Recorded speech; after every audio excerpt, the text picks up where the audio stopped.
right over there. Since everybody gotta wait, you wait.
Trying to bring back the drive to see if you guys like it or not.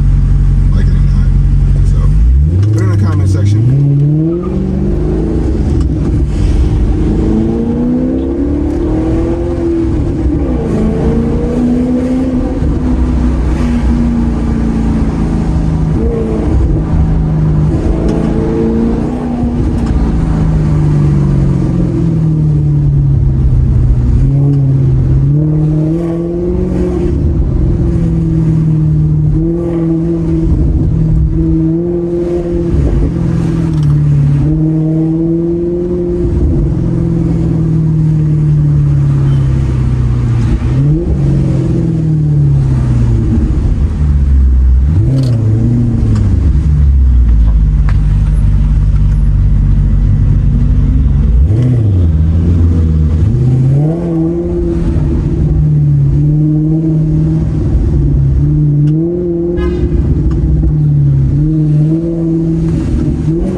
like the video really doesn't do it justice, guys. Like, you guys really gotta hear it. You know, you gotta ride in one. Like, you gotta hear it go by in person. So once you do that, you definitely will realize what I'm talking about.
Hit the subscribe button for me. Join the VSOP Club. Turn on all post notifications so you're in tune when I drop a video. Sorry for the messed up camera work.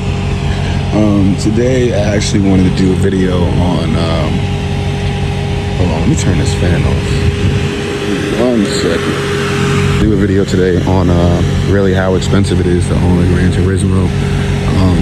Some of the maintenance that I had to do on the car. And some of the maintenance that you might have to do on the car to get it right. So I really just wanted to do a video on basically how expensive it is to own, what to expect, and things like that. I do see a lot of questions online about this car now, especially since the prices of them have been dropping and depreciating, especially for the 08s, 09s, probably up to 2012, really. So, okay, so how expensive it is to own a Granturismo. I'm gonna tell you guys today what I did maintenance-wise for this car since I got it in the last 2 years. So it can give you an idea of where, what kind of money you'll have to spend on this car. So the last 2 years, I got the car about a year and a half ago now, 2 years ago now. So what I've done since I got the car is I've done brakes on it, brake pads and rotors. I've done an oil change on the car. I've also put new tires on the car and repainted the front bumper, right? So, which is really around the grill. There's really no bumper on there. But this car, all right, so tires for the car all the way around, Bridgestone Potenzas. And this is if you want to match tire brands. If you don't, if that's not something that you're concerned with, and I mean, you know, you can overlook this point. Matching tires for this car is extremely hard. I think there's maybe 2 or 3 brands tops that make the front and the rear for this car. There's not too many. So let me turn this car over. All this gas, it's loud. I gotta talk louder and stand way further back.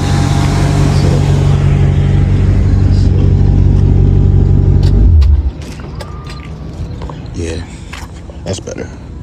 All right, so with the tires, first thing I've done with the tires, we changed the tires all the way around, front and back, Bridgestone Potenza. Again, matching the front and rear tires on this car is hard. There's maybe 2 or 3 brands that do it tops. Pirelli, Bridgestone, and somebody else. Michelin, I think. There's not too many brands that don't make the front and the back. We did rotors, front and back, brake pads, front and back. Rotors and the brake pads were in total, I think, about $1,200, I want to say, with tax. They came from Top Euroline. I actually purchased them off eBay. They also do have a website if you want to go directly from the website. I have no complaints with the rotors or the brake pads. They actually cost way less than OEM. OEM, they're extremely expensive. What else did I do? Okay, so we repainted the front bumper. That didn't cost me as much as probably it will cost some of you guys, only because the shop that I take it to, take all my stuff to, you know, I've been going there for a long time. So, you know, again, this is when they say relationships are important, because repainting this bumper on average, you guys can see I already got more rock chips on it already, because we do drive this car. Again, probably when we get the next car or when we do the SEC, after that we might repaint the front of this and, you know, PPF the bumper up until probably this line, you know, so we don't get these chips again, and you won't be able to tell that there's a PPF wrap on it, because I've seen it when they do it across the hood and I hate the way it looks. So, you know, and at this point it's kind of not too far off price wise to get the car repainted versus PPF in the car. So, you know, that's why I didn't get the car PPF after I got it painted, guys, because it's cheaper for me to go get the car painted again, you know, versus PPF the car. So that's why there's no PPF on the car. And you can't wax the car when you have that on there. You can't wax that film. So all right, so we put front and rear tires on. Front and rear tires is about $1,500 in total. So we got $1,500 tires. We got about $1,200 for the rotors and the pads. Let's call the front piece, the front bumper for you guys would be probably about $1,000, maybe a little bit more, $1,500 in there, somewhere in there. We did an oil change on the car at the dealer. That was $550 plus tax. which actually wasn't bad because there was another place that was recommended on the forums that actually wanted about 600, I think 650 actually, to do the brake, to do the oil change. If you guys go back to the oil change video that we did at the dealer, and you guys will be able to actually see the actual numbers. But I do believe those were the numbers, 550 at the dealer plus tax, and then 600, 650 at this other recommended place that does service on supercars, high-end cars, exotic cars, etc. So you guys can go back and check that video. Trying to figure out what else we did. You know, I think that's pretty much it. There wasn't really, you know, outside of that. I mean, we did just get the car. I only had 31,000 miles on it. You know, 31,900. So, you know, there shouldn't have been too many things that I had to do to the car. Excuse the dirty. The car is dirty. Usually, if you follow the channel, you know I keep the cars clean, but it's just been a long week. So, I haven't been able to wash this car yet, but at the end of the week I will. I'll also be doing a car wash video, not this week, but sometime, so you guys can see how I do the car, wash the cars, wax the cars, how I do the wheels, how I do the tires. You guys can do all of this stuff at home, so you don't have to pay anybody, you know, and it's quite easy. It's actually, once you get into it, it does become kind of, you know, therapeutic in a sense, you know, for me. That's why you guys see me, I don't bring the cars to the car wash, because it actually helps clear my mind a little bit, washing them and cleaning them and all that, just my mind off things. So you guys will be at down here by Seacliff Beach if you're from Long Island, and you're familiar with this section, this area over here, down by Seacliff Beach. So yeah, but so yeah, we did the front tires, front rear tires, front rear brake rotors and pads, painted the front bumper, oil change in the car. One thing I want to do to this car next is the battery. I want to do the spark plugs, and then that's pretty much it. This car is done maintenance wise, but that's probably going to come next year, because again, we don't really drive too much.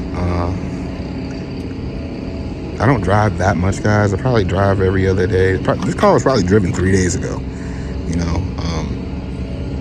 know, to the post office and probably back. It's a store and back, you know, that's probably it. So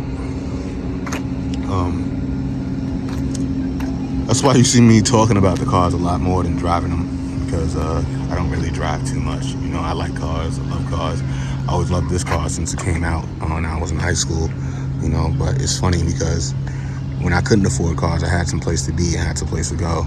But when I could actually afford this stuff, I don't really have anywhere to go now, you know, which is the irony of it. Some future mods for this car that's coming. I actually want to do the, if we don't do rims on this car, then we're going to do spacers. But I do want to do wheels on this car because I don't really want to I don't want to,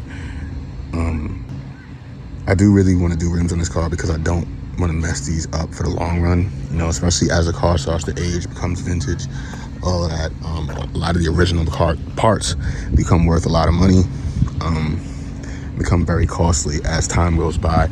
So I don't really want to mess these wheels up, you know, which is kind of crazy.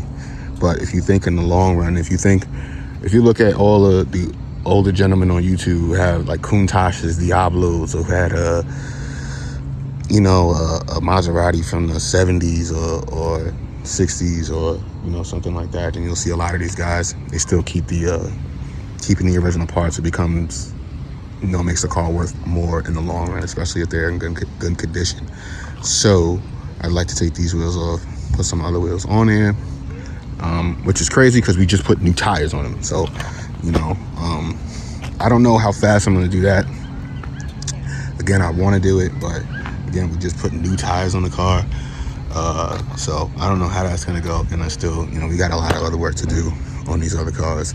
The E350, which is probably coming next week or the week after. I still have to arrange that. But stay on the lookout for that, because that is coming up next. And we got the SCC that's coming after that. Both of those cars, I'm trying to get them running correctly before the winter really hits and the cold really settles in. again, I do want to hop on the plane once or twice this winter, so you guys can come with me for that.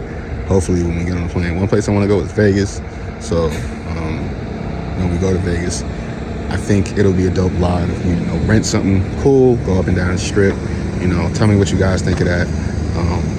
Just something different while we're on vacation. But, even when I go on a plane and go somewhere, I still want to, do car stuff wherever I'm at. So, definitely let me know what you guys think about that. We're on vacation, renting cars, trying out some different stuff we wouldn't normally rent though. Nothing plain, nothing regular, stuff we wouldn't normally rent.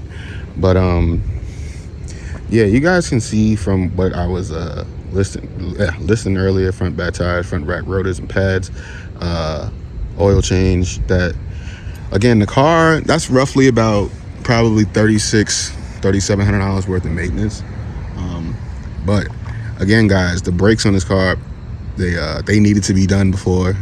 Whoever had it, I guess they never did them, and they drove it pretty hard, so they wore them down. So outside of that, and the oil change, it wasn't, the oil wasn't brown, but it was on the way to getting brown, so I wanted to change it out. Especially once I was, started to doing all this other stuff on the car. I just wanted it done so I didn't have to worry about it. So, yeah, guys, the car has had a lot of work done to it. The R129 has had a lot of work done to it. This year, it's really about these two cars. Next year, it's really going to be about the 350. It's really going to be about the SCC. Put it in the comment section what kind of rims you want to see on the SCC. Do you want to see the Roadhouse rims on the SCC? Or do you want to see maybe some AMG Aero 3s? Those are really what I'm going. Aero 3s, they got Lorenzo lows too. I like those too. So those are really the three rims that I'm going. Lorenzo lows, those are the knockoffs, which have the center cap. The AMG Aero 3s or the I don't know, put in the comments section. I forgot what the other one I just said. But yeah, so we got a few things coming on the channel. Definitely stay tuned. We got more special cars coming. Again, if you're new to the channel, VSOP Club, the channel really is about cars as being, cars you don't see every day, special cars, cars you just don't see driven every day. That's a VSOP car. It's special. Just like a drink, you don't drink it every day. It's a special occasion. You understand what I'm saying? But every time we get in the car, it's a special occasion for us on this channel. Can't speak for everybody else, but for us, every time we get in, it's a show. So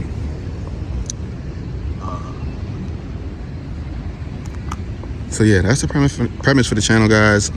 There's gonna be a lot of cars on this channel you probably won't see on other YouTube channels. So I do appreciate the people who hit the like button, because our cars don't get as many views or eyes naturally. Like even this car in the street, it gets plenty of views, plenty of looks, plenty of reactions, plenty of love. But on YouTube, in terms of being in the search engine, the algorithm, search algorithm, the Granturismo is nearly not, something that is as popular as say Lamborghini or Skyline or something to that effect. But in the street it's different. Most of these cars that we have, even the R129, really doesn't get so many views online. The SCC, the E350, might get a Hellcat on the channel. Not a Hellcat, probably a Scat Pack. Again, I don't see the point in 700 horsepower. I like the look of those cars. So maybe a Scat Pack on the channel. I'll tell you guys I'm looking at a few cars. So I'm looking at the Scat Pack, which one I was looking at before I bought this. The Scat Pack, I'm looking at and they're all like probably in like the 40 to 50, $60,000 range. But I'm looking at the Scat Packs. I'm looking at DB9 Aston Martins or the Vantage Aston Martins. I really think the DB9, only because it's a 12 and we don't have a 12 yet. So DB9, the Scat Pack,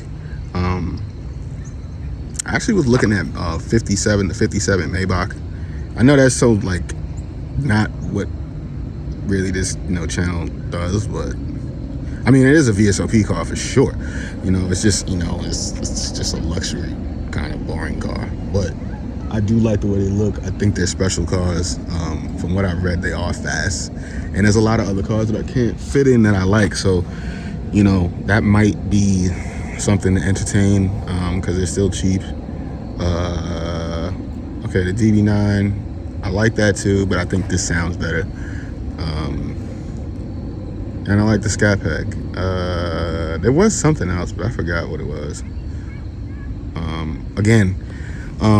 I do like the Gallardo Lamborghinis. Again, guys, with the Lamborghinis, I do want a Lamborghini. I can't really fit in the Gallardo Lamborghinis. Okay, I've already checked the driver's height on them. It's extremely tight for me, especially the convertible. That is kind of the one that I was leaning on, was convertible, because I really think the Gallardos look really good as a convertible. Just like the Huracan, I think they look really good as a convertible. But I can't fit in a Gallardo, guys, especially the convertible one. I just can't fit in that. So, for the Lamborghini, we are gonna have to wait on the Lamborghini. I'm not there yet, but soon, hopefully, God willing. The goal for the Lamborghini really is the next 3-4 years. I'll be honest with you guys. 12-cylinder, either a Mercy or an Aventador. I do love the Mercies though, because you just don't see them at all. But yeah, that is a goal for the channel. But for right now, again, I'm gonna list the cars off: Scat Pack, DB9, 57 Maybach.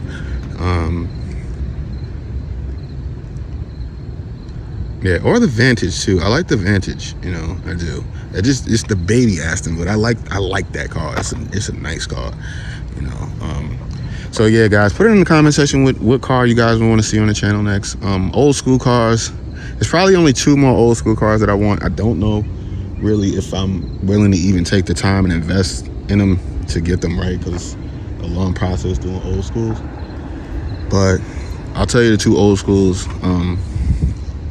This is the E31 BMW, the A series, so the A40, A50, and the well, actually it's about 3 or 4. That I want a Cadillac Seville, first gen, first model. I don't know, I can't even think right now, but I really just wanted to let you guys know, those who are interested in the Gran Turismo, some of the things that I've replaced or fixed, what you're gonna run into, how much it's gonna cost, essentially what it's gonna cost you per year to run it. Now, after I did all that maintenance on the car, there's really nothing else to do. Oil changes, I think, last every 12,000 miles, every 2 years, something like that. Some people do it every year, but I think there's a lot of people who drive the car a lot, very frequent.